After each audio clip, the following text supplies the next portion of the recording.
सबसे पहले तो मैं बधाई देना चाहूँगा कि एक बहुत अच्छे पैनल को आज मुझे सुनने का अवसर मिला। लेकिन काफ़ी अच्छी बातें आपने कही। जो सबसे बड़ा विषय है, अक्सर हम वुमेन डेवलपमेंट की बात करते हैं, वुमेन लेड डेवलपमेंट को छोड़ देते हैं। दोनों सब्जेक्ट में काफ़ी अंतर है।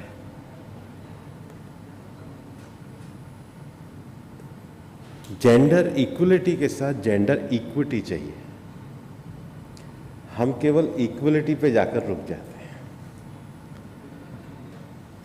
और इसलिए जो दुनिया भर में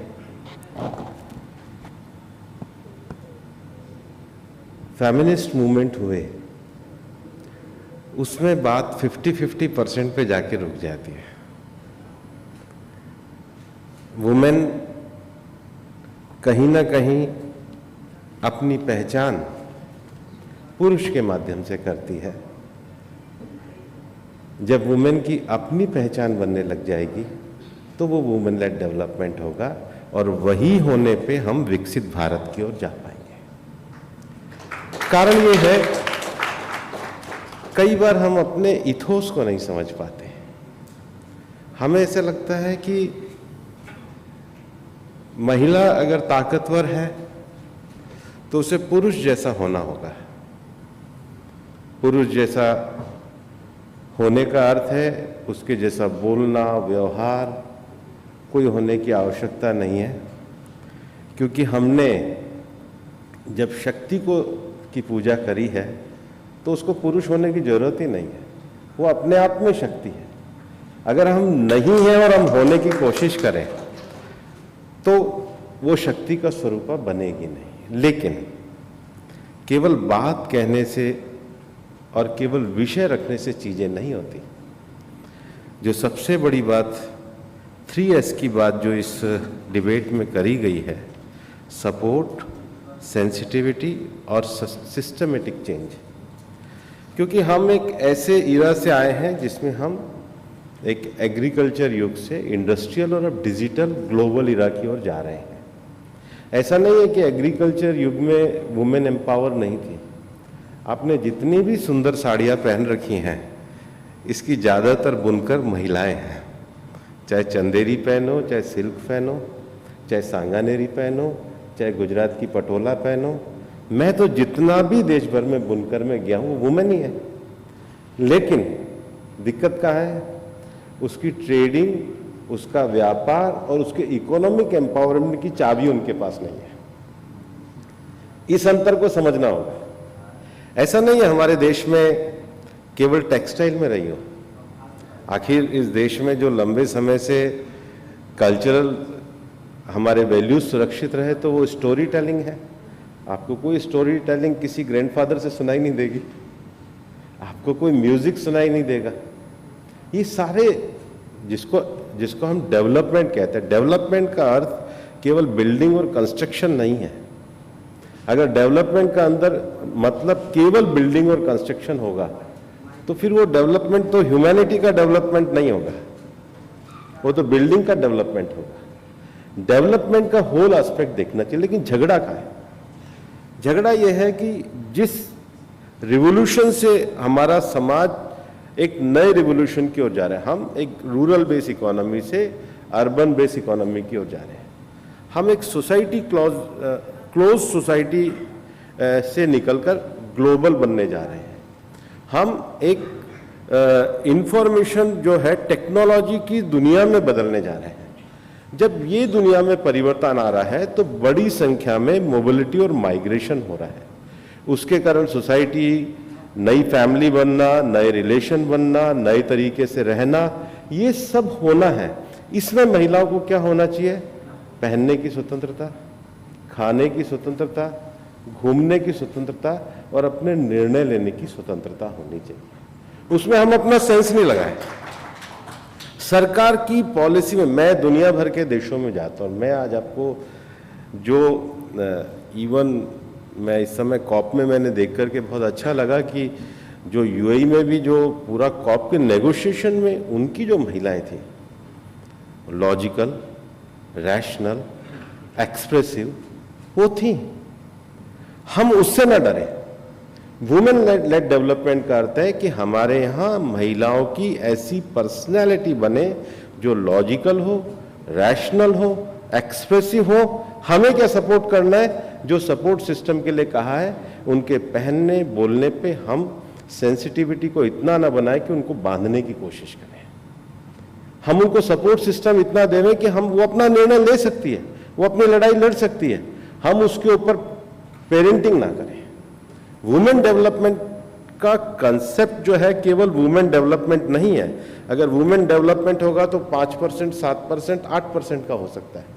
वुमेन लेड डेवलपमेंट का है कि 100% वुमेन को अपनी आज़ादी के हिसाब से बदलते हुए दौर में आगे बढ़ने की व्यवस्था करने का माहौल बनाया जाए। पावर तो उसमें है ही, और इसलिए women empowerment, encompassing economic and social and cultural space में उनको बढ़ावा देने की बात ये सरकार के द्वारा की जा रही है। और आज हम जिसको वुमेन लेड डेवलपमेंट है, उसमें सबसे बड़ी बात है अवसरों की समान उपलब्धता करवाना। किसी के लिए कॉलेज के, यूनिवर्सिटी से लेकर के वर्कफोर्स के दरवाजे बंद नहीं होने चाहिए कि वो वुमेन है इसलिए वो काम नहीं कर सकते। और इसलिए मैं आपको कहना चाहूँगा, अभी हमने लेबर मंत्रालय के द्वारा जो सबसे कठिन क्षेत्र माना जाता है, ओपन माइनिंग का जो क्षेत्र माना जाता है, वहाँ भी महिलाओं को काम करने की इजाज़त दी है और उन्होंने अवार्ड भी प्राप्त किया है। इसका मतलब उन्होंने अपनी क्षमता सिद्ध करी है। लेकिन सभी वो करें ये भी आवश्यक नहीं है। जो करना चाहे उसकी स्वतंत्रता होनी चाहिए, कंपटीशन नहीं होना चाहिए, लेकिन अपॉर्चुनिटी होनी चाहिए। दोनों विषयों में बड़ा अंतर है। दूसरा जो है, इवन कॉर्पोरेट सेक्टर में भी ये जो 30-40 ईयर का जो आप एक ब्रेक बता रहे हैं, ऐसा नहीं है। एक कॉर्पोरेट सेक्टर की महिला जो बेटी कॉर्पोरेट सेक्टर के परिवार से आती है, वो डिसीजन मेकिंग बॉडी में क्यों नहीं हो सकती? उसमें 30-40 ईयर का एज ग्रुप क्या करेगा? उसको तो बोर्ड में बैठ के डिसीजन ही लेना है। जो पूरा डेवलपमेंट का मॉडल है उसमें कोई कैरियर नहीं रुक सकता है। क्वेश्चन ये है कि हम उसको डिसीजन मेकिंग बॉडी पे लेकर के आए हैं क्या। और मैं आपको बताता हूं, हिंदुस्तान में जो बड़ा परिवर्तन हुआ है, आप ग्रामीण क्षेत्र में जाके देखो, 33% से लेकर 50% पंचायती राज रिजर्वेशन से हिंदुस्तान के गांव में बड़ी क्रांति आई है। और 5 साल बाद जब ये 33% रिजर्वेशन अब पार्लियामेंट में प्रधानमंत्री जी के नारी शक्ति वंदन से शुरू होगा, ये वुमेन की निर्णय लेने की क्षमता को भविष्य के विकसित भारत के लिए आगे बढ़ाएगा। इसको हमको स्वीकार करना चाहिए। हमको समाज में जहां जहां निर्णय लेने की जगह है वहां पर उनको एम्पावरमेंट करना चाहिए। एक बार निर्णय लेने की जगह पर अगर बिना किसी भेदभाव के महिला आ जाएगी, जो पीएम साहब का भी विजन है, जिसको हमने 30 साल तक लटकाए रखा, एक बार वो निर्णय लेने की क्षमता में आ जाएगी तो नेचुरली बढ़ जाते। सोसाइटी का एम्पावरमेंट, किसी भी सोसाइटी का, हमारे यहाँ जो इतना कास्ट क्लासेस, सोशल क्लासेस चलता है, बाबा साहब ने भी जो ये हमने जो थ्योरी रिप्रेजेंटेशन की दी है, वो इसीलिए कि हमने रिप्रेजेंटेशन के बल पे देखा है कि हिंदुस्तान में 70 ईयर्स में जो नीचे की सोसाइटी थी उसने निर्णय लेने में रुचि दिखाई। और जब ये 33% रिजर्वेशन लागू होगा तो उनकी निर्णय क्षमता, उनकी लीडरशिप क्वालिटी अलग तरीके से बढ़ेगी। अदरवाइज ऐसा नहीं है। डेवलपिंग कंट्रीज में बांग्लादेश से लेकर के और लैटिन अमेरिका देशों तक वुमेन बहुत प्राइम मिनिस्टर रही है, पर वो वुमेन डेवलपमेंट है, वुमेन लेड डेवलपमेंट नहीं है। वुमेन लेड डेवलपमेंट का अर्थ है कलेक्टिव सोसाइटी की पावर में, कलेक्टिव सोसाइटी की कॉन्शियसनेस में, कलेक्टिव सोसाइटी की अपॉर्चुनिटी में मेजर उसका शेयरिंग दिया जा रहा है या नहीं दिया जा रहा है, मेजर उसकी बात मानी जा रही है नहीं मानी जा रही है। तीसरा है, जो आप जब उस विषय को कह रही थी और शिवानी मलिक भी अपनी बात में कह रही थी, ऐसा नहीं है कि वुमेन का कोई योगदान इस देश में कम रहा हो। एग्रीकल्चर सेक्टर में तो लंबे समय तक, मैं तो रूरल परिवार से आता हूं, हमने तो महिलाओं को हमारे परिवार की खेत में काम करते हुए देखा है। एग्रीकल्चर सेक्टर का जो सबसे बड़ा हिस्सा है पशुपालन, वो तो महिलाएं करती हैं। कमी का रहती थी ऑनरशिप, स्वामित्व। वो काम कर रही है, पीढ़ियों से काम कर रही है, उस जमीन की मालिक है क्या? उस जमीन पे वो लोन ले सकती है क्या? ये जो ऑनरशिप है, और इसलिए आपने देखा होगा कि प्रधानमंत्री जी की जो योजनाएं हैं, लखपति दीदी क्या है, जैसे लीडरशिप लेनी है तो नारी शक्ति अधिनियम क्या है कि अब हम कलेक्टिवली उनको इस पूरे लीडरशिप प्रोसेस में स्वीकार करते हैं। लखपति दीदी वो कंसेप्ट है कि ये जो 1 लाख रुपए कमाती है उसकी ऑनर में, ऑनरशिप आपको कॉन्फिडेंस देती है। ऑनरशिप वुमेन लेड डेवलपमेंट का आधार है, और इसलिए हमारी सरकार की सारी योजनाओं में ऑनरशिप की भूमिका बहुत महत्वपूर्ण है। इवन जो नए सरकार के द्वारा जो चीजें दी जा रही हैं, अदरवाइज ऐसा नहीं है, मैं मतलब मेरी बात का बुरा मत मानना कि बहुत बड़े बड़े कंपनियों के जो परिवार हैं, हालांकि सिंघवी साहब ने बहुत अच्छा उदाहरण दिया, प्रोग्रेसिव उदाहरण है कि अपनी बहू को उन्होंने आगे पढ़ाने की बात करी, लेकिन उसको ऑनरशिप दे रहे हैं क्या? वो कह सकते हैं मेरी कंपनी है, वो नहीं है। ये सोसाइटल चैलेंज चाहिए। ऑनरशिप जिस दिन हमने बराबर की महिलाओं की कर दी, ये देश वुमेन लेड डेवलपमेंट के लिए आगे जाएगा, तभी है। यही सिस्टमेटिक सपोर्ट है। इसलिए एक्चुअल जेंडर इक्वलिटी का जो अर्थ है वो equal outcomes for man and women है। आउटकम इक्वल होना चाहिए। केवल ऐसा नहीं है कि मैन और women is equal to human, पर आउटकम में कहां है? उस आउटकम के आधार पर तो जेंडर जस्टिस आइडियल पॉइंट है, जब तक हम बैरियर्स को सही मायने में ऑनरशिप देकर के नहीं हटाने का काम करेंगे। हालांकि हमारे यहां पर ऐसा नहीं है कि जो कई जगह महिलाओं की अच्छी बात भी आती है। मैंने एक बार सरोजिनी नायडू की बहुत पंक्तियां मैं कोट करना चाहूंगा कि बचपन में मां ने नारी का किरदार निभाया, उसे ठीक से चलना, बोलना, पढ़ना सिखाया। उम्र जैसे बढ़ी तो पत्नी ने नारी का रूप दिखाया, उसे हर परिस्थिति में हमें डटकर लड़ना सिखाया। फिर बेटी ने नारी का रूप अपनाया, दुनिया से प्यार करना सिखाया। और तो क्या लिखूं मैं नारी के सम्मान में, हम सब तो खुद ही गुम हो गए अपनी ही पहचान में। ये इस यात्रा में जो उसकी सेल्फ आइडेंटिटी है, इसको सोसाइटी को रिकॉग्निशन देने का काम ये वुमेन डेवलपमेंट की बात है। और इसलिए दुनिया में जब पूरा फेमिनिस्ट मूवमेंट चला, सिमोन दी ब्यूवार ने फेमस बुक लिखी द सेकंड सेक्स, उसमें भी उन्होंने कहा कि ultimately as a result humanity defines women not in herself but the relative to man.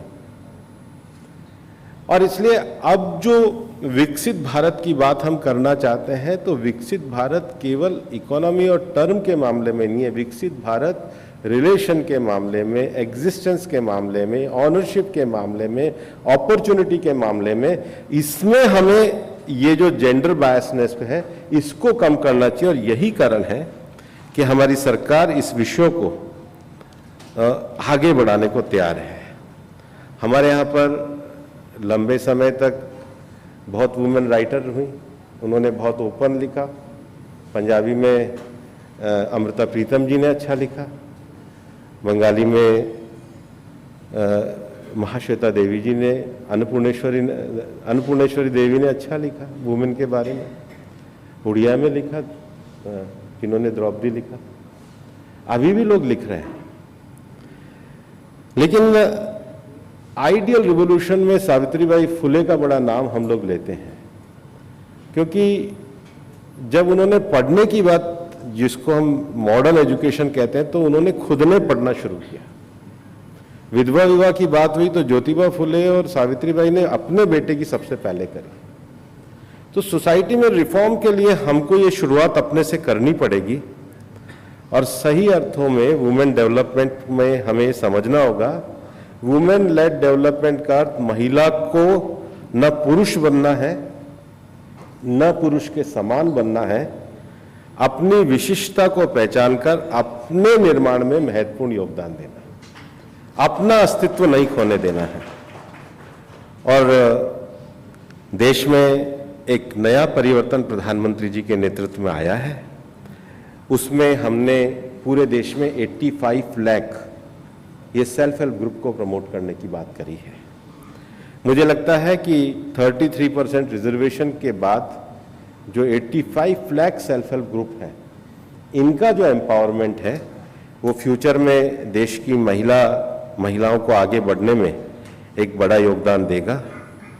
आज हमारे श्रम मंत्रालय में हमने 400 ऑक्यूपेशन बेस जो अनऑर्गेनाइज सेक्टर के लोगों का रिजर्वेशन का एम्पैनलमेंट ई श्रम डेटा पे करा है, और मुझे बताते हुए खुशी है कि 29 करोड़ जो ई श्रम का डेटा है, उसमें जो 400 ऑक्यूपेशन है उसमें 37% ये वुमेन ने रजिस्ट्रेशन कराया है, जो हमारी इतनी बड़ी वर्कफोर्स को दिखाता है।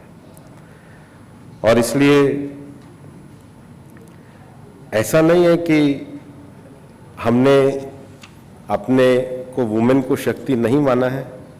हमने अपने देश के रूप में भी जो इमेजिन किया है, जो कल्पना करी है, वो भारत की नहीं करी है, भारत माता की करी है। और इसलिए, लेकिन ये पुरुष बनने के लिए नहीं है, ये अपने अस्तित्व पे खुद खड़े होने के लिए है। और इसलिए लगातार हम जो महिला पावर को केवल आदि शंकराचार्य ने जो बहुत अच्छी पंक्तियां लिखी हैं, जो लगभग हम लोग सुबह जब चैंटिंग करते हैं तो उसको बार बार दोहराते ही हैं। उसका एक पद है कि आईगिरी नंदनी नंदनी मेदिनी विश्व विनोदनी नंदनुते गिरिवर विंध्य शिरोधनी वासिनी विष्णु विलासनी जिष्णुनुते भगवती हेशिति कंठ कुटुंबनी भूरी कुटुंबनी भूरी कृते जय जय हे महिषासुर मर्दनी रम्य कपर्दनी शैलसुते। महिषासुर का अर्थ क्या है कि जितनी बुराइयां है, जितना ईवल है, जितनी अशांति है, उसको अगर कोई पावर के साथ हटा सकता है तो वो देवी है, वो शक्ति है। इसलिए उसको किसी के जैसा नहीं बनना है, उसको जो शक्ति है अपने ही शक्ति स्वरूपा में नेतृत्व करना है। यही हमारी मान्यता है। धन्यवाद।